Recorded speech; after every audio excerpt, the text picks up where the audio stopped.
नमस्कार। सिंह राशि पर एक बड़ी महत्वपूर्ण चर्चा इस बात को लेकर है कि अभी अभी आपके भाग्य स्थान का स्वामी इंटरचेंज कह सकते हैं कि यानी कि भाग्य स्थान का स्वामी ये कर्क से उठकर मिथुन में आया और मिथुन से फिर 2 अप्रैल को यहीं जाएगा। यह आपका भाग्येश है। 12वें स्थान में होता है तो बाहर जाकर के भाग्य उदय कराता है, लाभ स्थान में बैठता है तो इनकम हाउस में आने से रुका हुआ धन आपके भाग्य के द्वारा आता है। अब ये नौकरी स्थान है आपका। नौकरी, व्यापार, प्रतिष्ठा, मान सम्मान, पिता का भाव, इंक्रीमेंट और रेस्पेक्ट, जहां भी जाओगे इज्जत मिलेगी, क्योंकि ये इज्जत भी दिलाता है। बड़े भाई के स्वास्थ्य का ध्यान भी आपको रखना होगा कि बड़े भाई के स्वास्थ्य का कारक भी यही है। और द्वादश भाव में जो चंद्रमा की राशि है ये आपको घूमने फिरने के लिए मजबूर भी करता है, क्योंकि सूर्य की दृष्टि आजकल इसके ऊपर पूर्ण रूप से पड़ रही है। एक प्लस पॉइंट ये हो गया कि आपका मंगल और शनि का जो षडाष्टक योग है वो हट चुका है। मैरिज लाइफ में होने वाली समस्याओं से आपको निजात मिल रही है।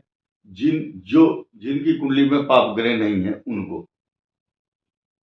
बाकी जिनके जो राहु केतु मंगल शनि के कारण मैरिज लाइफ में या जिन्होंने कुंडली ठीक से मैच नहीं की उनके मामले अलग हैं, उनको इससे इंक्लूड ना करें। अब आइए 27 तारीख को अष्टम भाव में आपके शुक्र आएंगे और ये आपके राज दरबार, राजकीय मामलों से संबंधित हाउस जो है नंबर 2 इसका लॉर्ड होगा और इसका लॉर्ड यहाँ पर होगा। ये दोनों राशि परिवर्तन, इसको स्थान परिवर्तन, राजयोग, विपरीत राजयोग भी कहा गया है इसको। विपरीत राजयोग ये भी राजयोग प्रदान करता है। शश योग बना करके 14 फरवरी को ये दोनों इकट्ठे होंगे तो मैरिज लाइफ से रिलेटेड कुछ समस्याएं उत्पन्न होंगी, लेकिन डरने की बात इसलिए नहीं है क्योंकि शनि यहाँ पर ये अपनी मूल त्रिकोण राशि में इसका अधिपत्य रहेगा। यानी कि आपका जो लाइफ पार्टनर है, अगर आप महिला हैं तो आपके पुरुष, और पुरुष हैं तो आपकी जो पत्नी है उसकी वैल्यू ज़्यादा होगी। बहुत लोग इस बात से अवेयर नहीं है, तो वो ये सोचती हैं महिलाएं कि ये जो वीडियो बनाते हैं वो ये सिर्फ पुरुषों के लिए है। ऐसा नहीं है। सिंह राशि में तो लड़कियां, महिलाएं भी पैदा होती हैं। ये तीनों मघा नक्षत्र के 4 चरण, पूर्व फाल्गुनी के 4, उत्तरा फाल्गुनी का 1, जिनकी कुंडली में ये नक्षत्र हैं, सिर्फ वही इस वीडियो को देखें और किसी व्यक्ति को देखने की जरूरत नहीं है। या जिनकी कुंडली में नक्षत्रों का तो ज्ञान नहीं है लेकिन चंद्रमा 5 नंबर के साथ लिखा हुआ है तो वही इसको देख सकते हैं। एक नई चीज, अष्टम भाव में राहु शुक्र के साथ आया है। आपकी चिंताओं का निराकरण कुछ हद तक होगा। अपमान का भय जो आपको लगा हुआ था, चिंता, आपको डर लगा हुआ था कि मेरी जो गोपनीय बात है, रहस्य है या गोपनीय रोग है किसी को पता ना चल जाए, लेकिन कुछ चीज ऐसी हैं जो बाहर आती ही आती हैं। एक महिला ये बोल रही थी कि अपनी सास से कि माताजी जब मेरे यहाँ बच्चा होगा तो मुझे जगा देना। तो सास ने कहा कि बेटी मैं क्या तुम्हें जगाऊंगी, तू खुद सबको जगाती हुई घूमती फिरेगी जब तेरे यहाँ बच्चे का जन्म होगा। ठीक वही बात यहाँ लागू होती है। सिंह राशि के अष्टम भाव में जो राहु बैठा है, भले ही आप कितनी बात छुपाएं, वो जो राज है, वो गहरा राज है, वो खुल करके सामने आता है। कब? सिंह राशि वालों के जो राज हैं अब खुल करके आएंगे, खास तौर से उनके जिनकी खराब दशा चल रही है या जिन्होंने पाप कर्म किए हैं। जिसने सत्कर्म किए होंगे उसके पाप सामने बिल्कुल नहीं आएंगे क्योंकि उसने किए ही नहीं है। क्योंकि ये लोहे के पाए पर अब शनि 29 मार्च को आएंगे, तो ऐसी स्थिति होगी, क्योंकि जितने नेता हैं, ब्यूरोक्रेट्स हैं, चोर हैं, नेता हैं, या जिन्होंने पाप कर्म किए हैं या छल कपट से धन कमाया है, ये नहीं, जो शनि अष्टम भाव में आता है तो न्याय करता है। और सबसे बड़ी बात क्या है, इस शनि की दृष्टि आपके बुद्धि स्थान पर होगी। आपका जो मोबाइल या आपकी जो डॉक्यूमेंट्री एविडेंस है, वही आपकी गवाह बन जाएगी। मोबाइल में जो छुपे हुए राज हैं वो बाहर निकल के आते हैं ऐसे समय पर, क्योंकि लोहे के पाए पर शनि आएगा। इसलिए अब मैं महादशाओं पर भी चर्चा करूंगा, लेकिन पहले हम चर्चा कर लेते हैं इस छठे भाव की। आपका जो छठा भाव है वहां पर सूर्य है, और सूर्य आपके राशि का स्वामी है। इस राशि के स्वामी को आप ये समझिए, जिसकी भी हम कुंडली देख रहे होंगे कि वो यहाँ बैठा हुआ है बुध के साथ। 24 तारीख को बुधादित्य योग बनेगा, मंगल की दृष्टि यहाँ होगी, मंगल षडाष्टक योग बनाएगा सूर्य के साथ। यहाँ उच्च दृष्टि है मंगल की। सूर्य यहाँ पर बलवान है, छठे भाव का कारक है। मैंने कई वीडियो में बताया 6 नंबर बहुत प्रिय अंक है सूर्य का, क्योंकि सूर्य का जन्म खुद षष्ठी तिथि को हुआ। छठ बोलते हैं, छठ की पूजा, और लग्न से छठे भाव तो बलवान होता है। इसके अलावा मंगल की यहाँ पर उच्च दृष्टि भी होगी।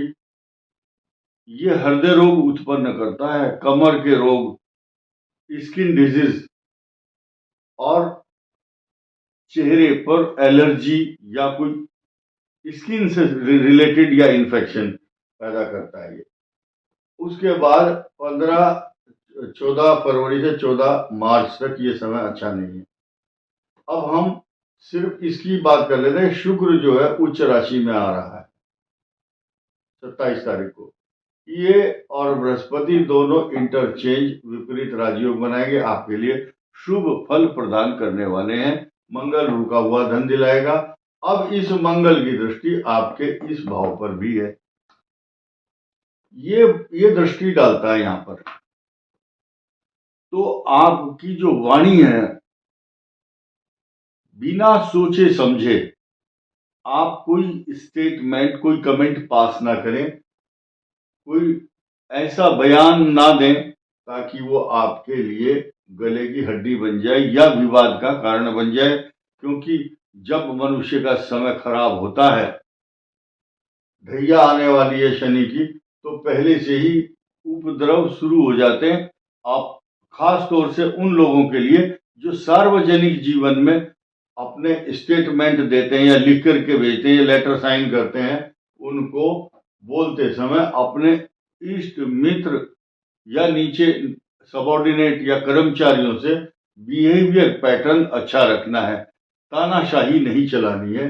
ये मंगल इस बात का परिचायक है कि आपके ही बयान आपको फंसाने के लिए काफी हैं।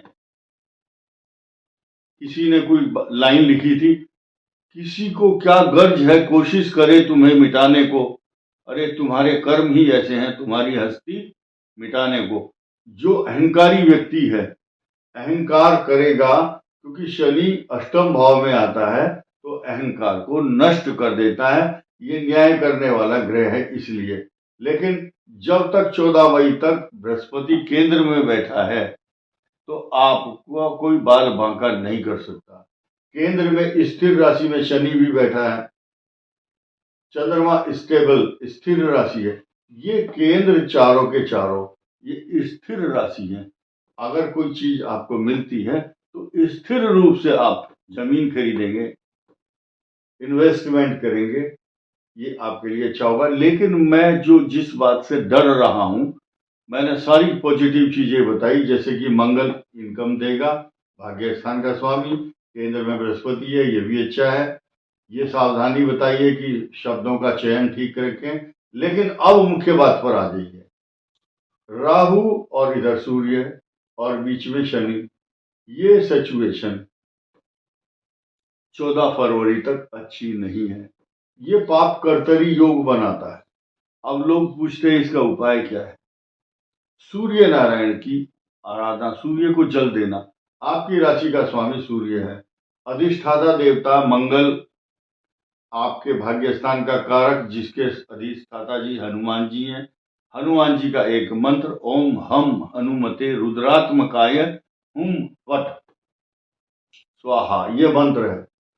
और हनुमान बाहुक मंत्र का पाठ करेंगे तो जो नौकरी में ऐसी तलवार लटकी हुई या सस्पेंड हो गए या नौकरी चेंज कर रहे हैं और अच्छे प्रोफाइल पर जाना चाहते हैं, हनुमान बाहुक हनुमानाष्टक बजरंग बाण का पाठ करने से इन सिंह राशि वालों का उद्धार होगा, कल्याण होगा।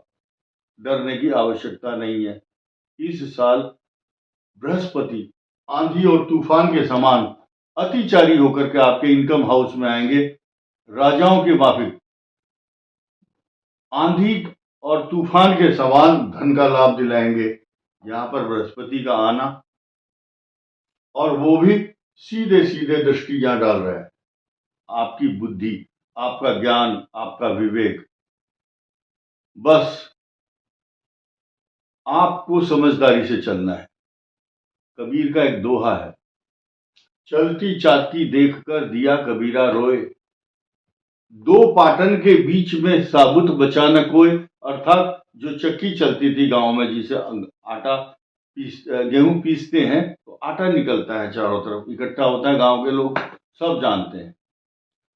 तो चलती चाकी देखकर दिया कबीरा रोए, दो पाटन के बीच में साबुत बचा न कोई। यानी कि ये जो संसार है, ऊपर आकाश नीचे पृथ्वी, इसके बीच में जितने भी जीव और प्राणी हैं सब मरते ही रहते हैं, दुख पाते हैं।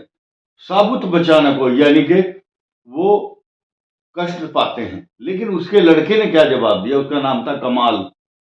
बोला पिताजी आपकी बात का जवाब मेरे पास है। चलती चाकी देखकर दिया कमाल हंसाए, वो हंस पड़ा कि लेत लेत सहारा जो कील का, वो साबुत ही रह जाए। यानी कि उस चाकी में जो बीच में कील है, धुरी है, उसके नजदीक जो दाना आ जाता है वो साबुत रह जाता है, वो पिसता नहीं है। वो जो बीच में कीली है वो अध्यात्म है, वही पूजा है, वही आराधना, वही उपासना, वही व्रत और वही आपके तप है। जो ईश्वर का सहारा, कीली रूपी सहारा ले लेता है, वो साबुत रह जाता है, उसको कोई कष्ट नहीं होता। और मैं आपको ये भी कहूंगा कि अब आपकी महादशाओं पर चर्चा कर लेते हैं। मघा नक्षत्र केतु का नक्षत्र होता है। जो अब यंग जनरेशन है उनकी इस समय सूर्य, चंद्र और मंगल, राहु आदि की दशा चल रही होगी एज के हिसाब से। आप हिसाब लगाइए। मैं आपके घर जाकर के आपके खुद कुंडली देख करके ही नहीं बता पाऊंगा, आपको खुद आंकलन करना होगा, क्योंकि सबको पता है आज की डेट में सबके पास ऐप है, सबके पास कंप्यूटराइज कुंडली है।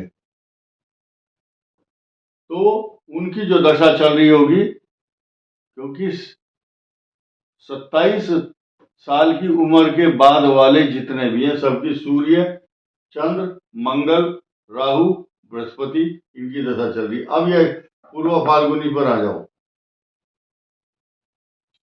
ये दशाएं इनके लिए अच्छी हैं, चिंता की बात नहीं है, क्योंकि आपके स्वामी की दशा सूर्य की, चंद्र की विदेश यात्रा, मंगल धन का लाभ, राहु आपको स्टेबल करेगा, और बृहस्पति की दशा में रोग कारक भी कहा गया है, शनि भी रोग कारक है। पूर्व फाल्गुनी में शुक्र की महादशा से कैरियर शुरू होता है, जीवन यात्रा शुरू होती है। और ये क्या करता है, उसके बाद सूर्य की दशा 26 साल की उम्र से पहले ही सूर्य की दशा का समापन हो जाता है पूर्व फाल्गुनी के लिए। अब 26 साल के बाद वालों की बात कर रहे हैं हम, सिर्फ पूर्व फाल्गुनी नक्षत्र है जिनका चंद्रमा की दशा चल रही है और आप आनंदित हो रहे हैं। अगर गलत चलोगे तो आपका अपमान होगा। गलत शब्द की कई सारी व्याख्या और परिभाषा मैं यहां बखान नहीं करना चाहता, यानी कि चारित्रिक दृष्टि से सही रहें, अपने जीवन साथी के प्रति वफादार रहें, चाहे आप महिलाएं चाहे पुरुष हैं। चंद्रमा की महादशा आपको सोना चांदी, पैसा, जायदाद, मकान, सवारी, जहाज की यात्रा, विदेश यात्रा, पता नहीं क्या क्या दे रही है आपको। चंद्रो ददाति धन कांचन भूमि लाभम। और उसके बाद मंगल की दशा में जमीन, सवारी, प्रॉपर्टी, मकान, बिल्डिंग बन रही है आपकी। ट्रैक्टर, किसानों के पास ट्रैक्टर आ रहा है और बड़े बड़े उद्योगपति के पास उद्योग धंधे लग रहे हैं। किसानों की मौज। और जो अधिकारी हैं खासतौर से दो आदमियों की ड्यूटी बहुत भयंकर, बहुत जबरदस्त होती है। देश का जवान और देश का किसान, इनकी सबसे बड़ी ड्यूटी है, ये देश को संभालते हैं। और दूसरी बात, दो ड्यूटी और रोज की, जो रोज ड्यूटी कर रहे हैं, एक तो अखबार बेचने वाला, एक दूध बेचने वाला, आंधी हो चाहे बारिश हो, उनकी ड्यूटी बड़ी सख्त होती है। खैर, तो ये जो मंगल की दशा है, ये आपको बिल्डिंग बनवाएगी आपकी, जमीन, सवारी, पैसा, बड़ी बड़ी गाड़ियां। राहु स्टेबिलिटी देगा आपको लाइफ में, कहीं भी बैठा हो चाहे। अब बृहस्पति की दशा कष्ट देती है, शनि भी कष्ट देता है, ये मैंने बता दिया पूर्व फाल्गुनी। अब उत्तरा फाल्गुनी पर आ जाओ, करेक्ट इंफॉर्मेशन मिलेगी आपको। यहाँ सीधा सीधा हिसाब है कि 26 साल की उम्र के बाद आपकी कुंडली के अनुसार, यानी कि 23 साल, 23 ईयर जब आप कंप्लीट कर जाते हैं उत्तरा फाल्गुनी नक्षत्र प्रथम चरण वाले, तो आपकी राहु की महादशा चल रही 23 साल की उम्र से और 41 साल की एज तक। राहु वो ये अच्छा है आपके लिए, बहुत शुभ है। और फिर 16 साल बृहस्पति, फिर शनि, ये दोनों कुछ कष्टकारक स्ट्रगल वाले ग्रह रहते हैं, लेकिन निर्भर करता है कि आपकी राशि और आपका लग्न कौन सा है। मिथुन लगन होगा, वृषभ लगन होगा, मेष लगन होगा, बहुत आनंदित समय निकलेगा। तो इन दशाओं के अनुसार आपको क्या करना चाहिए? सिंह राशि वालों को मूंगा पहनना चाहिए, हनुमान जी की उपासना करनी चाहिए। इससे अधिक बताना संभव नहीं है। इस वीडियो में इतना ही। धन्यवाद, नमस्कार।